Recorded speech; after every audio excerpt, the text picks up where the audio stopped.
Hi, I'm Larry with Absolute Electric. I'm here today to talk to you about your plug outlets that are in your home. Uh, we go into a lot of homes and do a lot of service calls, and what we find for a lot of homeowners is we find plug outlets that look like this, that look good on the front side, but have problems going on the back side. And what we have here is the older outlets, and it's still done today. Your house is wired in a manner that all the plugs are daisy chained together, so they go from one plug to the next plug to the next plug. And what they use is the device, the plug outlet, to make those connections. Well, over a long period of time, these connections of the copper are attached to a little thin piece of metal inside. You get a loose connection over a period of time, and what will happen is you're going to get situations that where your wire is going to start to fall out and make you a loose connection, causing you a potential fire. And a lot of times you won't know until your lights start to flicker, you start to smell burning smell in your home. So if you have an older home, anything from the 80s on, earlier, we would highly recommend that you have someone come in and take a look at your plug outlets to make sure that you have good connections all the way through. And a lot of times too, people have aluminum wire inside of their house instead of copper. But in this particular example, this plug on the outside at a quick glance looks like a very good plug outlet. It's nice white in color, and as you start to look at it closely, when you're looking for something that might be wrong, it's actually got a colored spot on both parts of the plug outlet, which is telling you that there's potentially a loose connection on your outlet. A lot of times too, you can find out by plugging a cord in and seeing how well it goes in and out.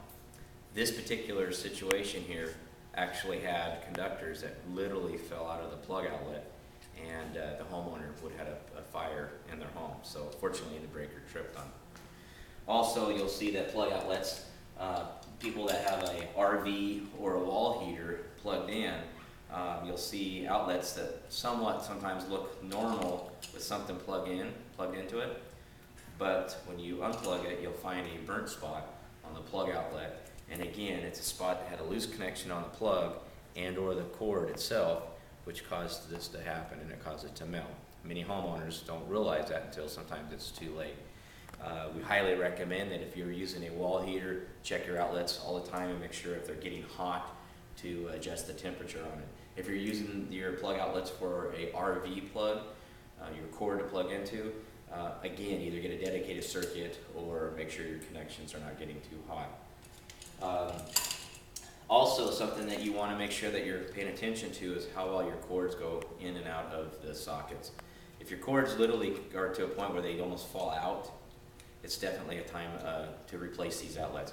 Again, you've got connections metal against metal. As the gap expands out, you got some arcing going on inside of your plug outlets, and again, a potential fire. So we highly recommend to go in and pigtail all your wires out, use the side screws on your plug outlets, and make sure that you got good connections going in for your plug outlets to the cords. All right, hope that's a help. Any questions, feel free to call our office at 883-FUSE. That's 883-3873. Thanks for your time.